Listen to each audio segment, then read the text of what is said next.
नमस्कार दोस्तों, मैं रीजनिंग गुरु राजीव गोयल। रीजनिंग में आपका स्वागत है। जैसा कि मैंने पहले भी आपको बताया है कि घर बैठे वीडियो के माध्यम से रीजनिंग को अच्छी तरह सीखा जा सकता है। उसी क्रम में आज अपन आगे चलते हैं। आज अपन नया चैप्टर स्टार्ट कर रहे हैं, क्रम निर्धारण।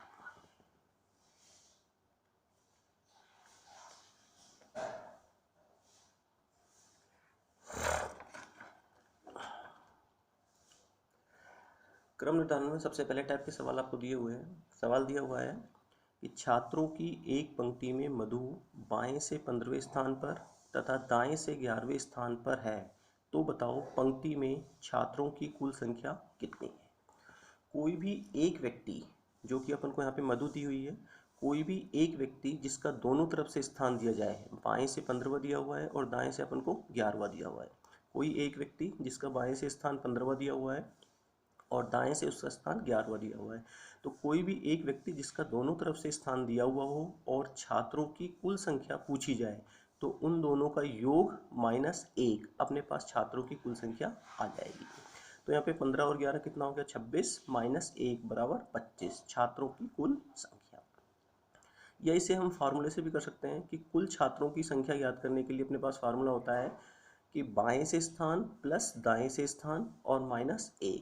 यहाँ पे बाएं से स्थान 15वां दिया हुआ है, दाएं से स्थान अपन को 11वां दिया हुआ है और -1, तो 15 + 11 बराबर 26 -1 बराबर 25। लेकिन एक ही व्यक्ति होना चाहिए और उसका दोनों तरफ से स्थान होना चाहिए, तब ही ये तरीके से अपन छात्रों की कुल संख्या ज्ञात कर सकते हैं। अगला सवाल देखते हैं अपन। अगला सवाल अपन को दिया हुआ है कि छात्रों की एक पंक्ति में वंदना दाएं से 21वें स्थान पर तथा बाएं से 47वें स्थान पर है, तो बताओ पंक्ति में छात्रों की कुल संख्या कितनी है। यहाँ पे अपने पास एक ही व्यक्ति है, वंदना, उसका दाएं से स्थान 21वां दिया हुआ है और बाएं से स्थान अपन को 47वां दिया हुआ है। तो हमें कुल छात्रों की संख्या ज्ञात करनी है। इसके लिए हमें क्या करना है कि दोनों का योग -1, 21 और 47 अपने पास 68 होते हैं, -1 बराबर 67। तो पंक्ति में छात्रों की कुल संख्या कितनी हो जाएगी, 67। अगला सवाल देखते हैं कि छात्रों की एक पंक्ति में मोना बाएं से 21वें स्थान पर तथा दाएं से 20वें स्थान पर है, तो बताओ पंक्ति में छात्रों की कुल संख्या कितनी है।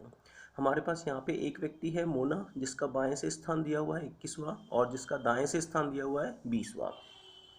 तो कोई भी एक व्यक्ति जिसका दोनों तरफ से स्थान दिया जाए और छात्रों की कुल संख्या पूछी जाए, तो दोनों का योग -1, 21 और 20 अपने पास 41, -1 बराबर कितना, 40। तो छात्रों की कुल संख्या कितनी हो जाएगी, 40।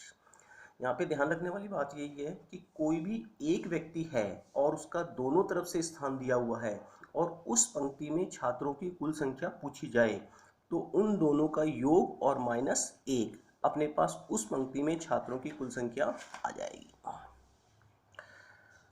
अगला सवाल दिया हुआ है कि कुल 47 छात्रों की एक पंक्ति में नीलम बाएं से 17वें स्थान पर है, तो बताओ दाएं से उसका स्थान कौन सा होगा।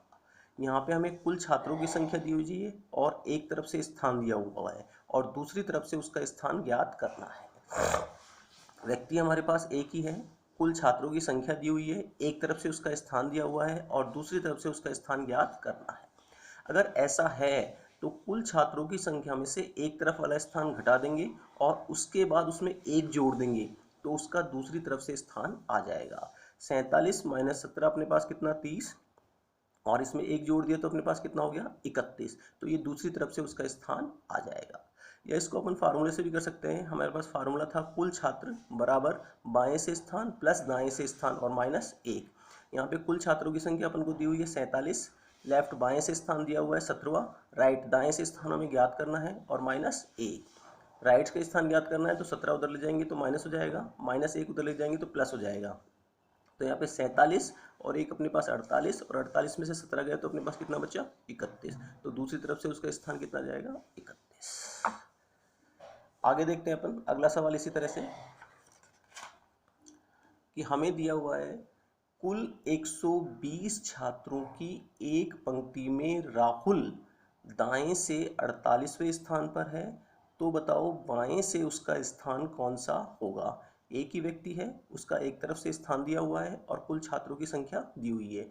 जब कुल छात्रों की संख्या दी जाए और एक तरफ से स्थान दिया जाए और दूसरी तरफ से स्थान पूछा जाए तो कुल छात्रों की संख्या में से एक तरफ वाला स्थान घटा देंगे और उसके बाद एक उसमें जोड़ देंगे। तो 120 माइनस 48 बराबर कितना, 72 प्लस 1 बराबर कितना, 73। तो दूसरी तरफ से उसका स्थान आ जाएगा 73। अगला सवाल दिया हुआ है, कुल 95 छात्रों की एक पंक्ति में अरुण बाएं से 64वें स्थान पर है, तो बताओ दाएं से उसका स्थान कौन सा होगा। हमारे पास एक व्यक्ति है जिसका एक तरफ से स्थान दिया हुआ है और दूसरी तरफ से उसका स्थान पूछा गया है और कुल छात्रों की संख्या मन को दी हुई है 95। कुल छात्र अपने पास 95 है, एक तरफ से स्थान उसका 64 है, दूसरी तरफ से हमें ज्ञात करना है। तो कुल छात्रों की संख्या में से एक तरफ वाला स्थान घटा देंगे, बचा कितना अपने पास 31 प्लस 1 बराबर कितना हो गया 32। तो दूसरी तरफ से उसका स्थान क्या हो जाएगा 32। तो हमें ध्यान रखना है, जब भी कुल छात्रों की संख्या दी जाए और एक तरफ से स्थान दिया जाए और दूसरी तरफ से उसका स्थान पूछा जाए, एक तरफ का स्थान चाहे बाएं से दे चाहे वो दाएं से दे, अगर बाएं से देगा तो दाएं से पूछेगा और दाएं से देगा तो बाएं से पूछेगा। जब भी ऐसा हो तो कुल छात्रों की संख्या में से एक तरफ वाला स्थान घटा देंगे और उसके बाद एक उसमें जोड़ देंगे, तो दूसरी तरफ से उसका स्थान आ जाएगा।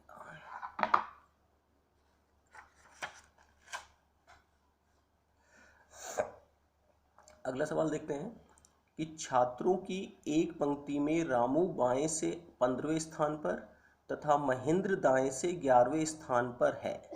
यदि ये दोनों आपस में अपना स्थान अदल बदल लें तो महेंद्र अब दाएं से 17वें स्थान पर आ जाता है, तो बताओ। यहाँ पे अपने पास दो व्यक्ति है, एक तो रामू और एक अपने पास क्या, महेंद्र। रामू का हमें बाएं से स्थान दिया हुआ है 15वां और महेंद्र का हमें दाएं से स्थान दिया हुआ है 11वां। रामू बाएं से 15वां और महेंद्र दाएं से 11वां स्थान। यदि ये दोनों आपस में अपना स्थान अदल बदल लें, इनका अपन ने स्थान बदल दिया, रामू की जगह महेंद्र आ गया और महेंद्र की जगह रामू आ गया, अदल बदल ले तो महेंद्र अब दाएं से 17वें स्थान पर आ जाता है। तो महेंद्र का जो परिवर्तन के बाद स्थान दिया हुआ है वो दाएं से कौन सा दिया हुआ है, 17वां। पहले महेंद्र दाएं से 11वें स्थान पर था, अब महेंद्र दाएं से कौन से स्थान पर आ गया, 17वां स्थान पर।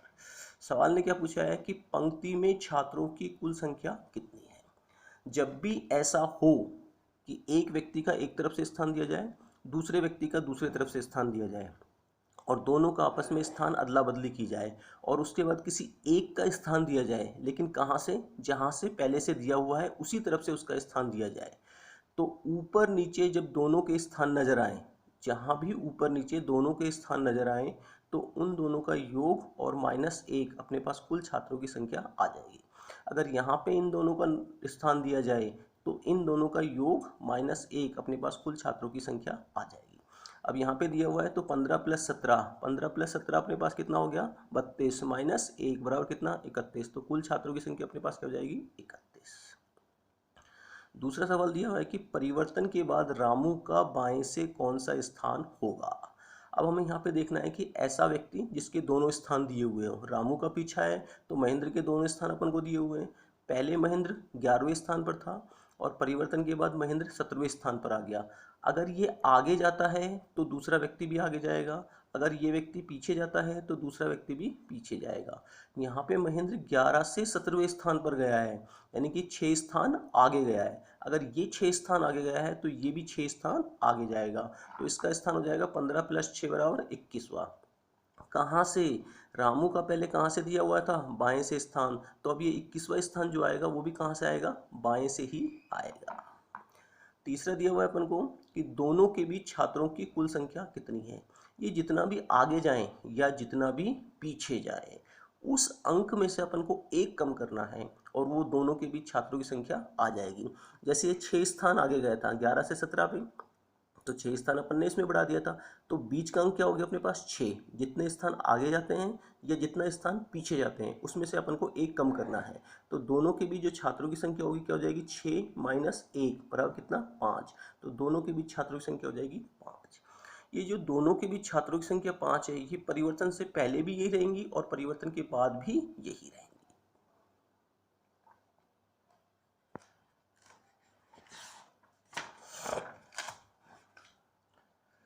अगला सवाल देखते हैं कि छात्रों की एक पंक्ति में अनिल बाएं से 15वें स्थान पर तथा विकास दाएं से 8वें स्थान पर है।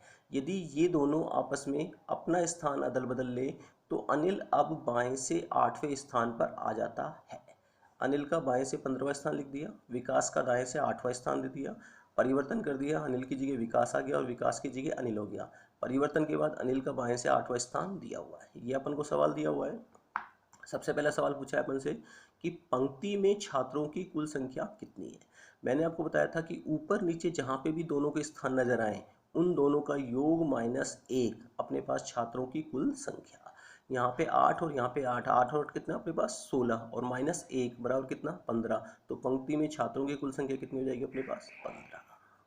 एक चीज़ और बताई थी मैंने कि इन दोनों का योग और इन दोनों का योग हमेशा क्या होता है, समान होगा। इन दोनों का योग और इन दोनों का योग अपने पास क्या होगा, समान है। जैसे कि अपन विकास का स्थान निकाल लेते हैं, उसके बाद इन दोनों का योग करेंगे और इन दोनों का योग करेंगे तो दोनों अपने पास क्या होंगे, समान। तो पहला सवाल अपना हो गया कि 8 और 8 अपने पास 16 -1 बराबर कितना 15। तो पंक्ति में छात्र कुल कितने हो जाएंगे अपने पास 15।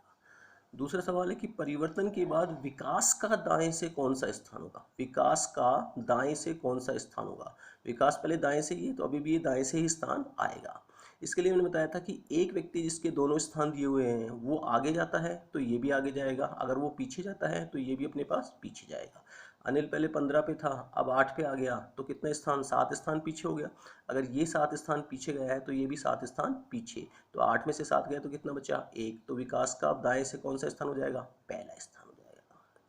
वापस अपनी पुरानी बात पे आते हैं कि इन दोनों का योग और इन दोनों का योग हमेशा क्या होगा, समान। यहाँ पे 1 आ गया तो 15 और 1 16, यहाँ पे 8 और 8 16। तो हमेशा ध्यान रखना इन दोनों का योग और इन दोनों का योग हमेशा क्या आएगा, समान आएगा। इस तरीके से भी आप इसका स्थान ज्ञात कर सकते हैं। और इसका स्थान जहाँ पहले से दिया हुआ है, पहले अगर दाएं से है तो ये भी दाएं से आएगा, इसका पहले बाएं से दिया हुआ है तो ये भी हमेशा क्या आएगा, बाएं से ही आएगा। तीसरा सवाल दिया है कि दोनों के बीच छात्रों की कुल संख्या कितनी है। उसके लिए मैंने आपको बताया था कि जितना आगे जाएं या जितना पीछे जाएं उसमें से अपन को एक कम करना है। यहाँ पे अपने पास 8 - 7 1 आया था, यानी कि 7 स्थान पीछे गया है। तो 7 में से अपन ने 1 कम किया तो कितना बचा 6। तो दोनों के बीच छात्रों की कुल संख्या कितनी हो जाएगी 6। यहाँ पे ये मत सोचना कि ये -7 है और -7 में -1 कर दिया तो -8, नहीं। माइनस और प्लस केवल अपन को यह बताता है कि ये आगे जा रहा है या पीछे जा रहा है। इसके अलावा इस चिन्ह का कहीं पे भी कोई भी उपयोग नहीं है। बस इनके बीच में अंतर कितना 7 का, तो 7 - 1 बराबर 6, दोनों के बीच छात्रों की संख्या। अगला सवाल देखते हैं कि छात्रों की एक पंक्ति में हरी बाएं से 17वें स्थान पर तथा सलीम दाएं से 22वें स्थान पर है। यदि ये दोनों आपस में अपना स्थान अदल बदल लें तो हरी अब बाएं से 20वें स्थान पर आ जाता है। तो बताओ पंक्ति में, देखो सवाल दिया हुआ है हरी बाएं से 17वें स्थान पर और सलीम दाएं से 22वें स्थान में। दोनों ने अपना स्थान अदल बदल किया, हरी की जगह सलीम आ गया और सलीम की जगह हरी आ गया। परिवर्तन के बाद हरी का बाएं से स्थान दिया हुआ है 20वां। पहला सवाल पूछा है कि पंक्ति में छात्रों की कुल संख्या कितनी है। मैंने आपको बताया था कि ऊपर नीचे जहाँ पे भी दोनों के अंक नजर आए उन दोनों का योग -1। यहाँ पे 20 और 22 42 -1 बराबर कितना 41, छात्रों की कुल संख्या। दूसरा है परिवर्तन के बाद सलीम का दाएं से कौन सा स्थान होगा। मैंने आपको बताया था कि इन दोनों का योग और इन दोनों का योग हमेशा समान होता है। 22 और 20 होता है 42, तो इनका योग 42 कर लो, सलीम का स्थान आ जाएगा। जैसे 42 में से अपन ने 17 घटा लिया, या 17 प्लस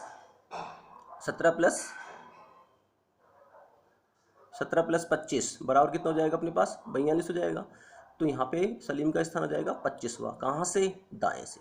यह जो अपना तरीका है कि ये 17 से 20 पे गया है, यानी कि 3 स्थान आगे गया है, तो ये भी 3 स्थान आगे जाएगा। तो 22 + 3 कितना 25। तो आप दोनों तरीके से निकाल सकते हो, या तो अंतर से निकाल सकते हो या इन दोनों का योग और इन दोनों का योग हमेशा समान होगा, ये करके भी आप इसका स्थान निकाल सकते हो। तीसरा सवाल कहता है कि दोनों के बीच छात्रों की कुल संख्या कितनी है। हरी 17 से 20 पे गया, 3 स्थान आगे, तो इसको अपन ने 22 से 3 स्थान आगे 25 पे कर दिया। तो ये 3 जो है बीच का, जो प्लस होता है या माइनस होगा, यानी कि जो स्थान आगे गया या स्थान पीछे गया, उसमें से अपन को 1 कम करना है। तो 3 - 1 बराबर अपने पास कितना हो जाएगा 2। तो दोनों के बीच छात्रों की संख्या कितनी हो जाएगी 2। ये जो दोनों के बीच छात्रों की संख्या है, परिवर्तन से पहले भी दोनों के बीच 2 ही रहेंगे, परिवर्तन के बाद भी दोनों के बीच 2 ही रहेंगे। आज के लिए दोस्तों इतना ही रखेंगे। अगर आपको अच्छा लगे और समझ में आए तो लाइक कीजिएगा, शेयर कीजिएगा और सब्सक्राइब कीजिएगा। धन्यवाद।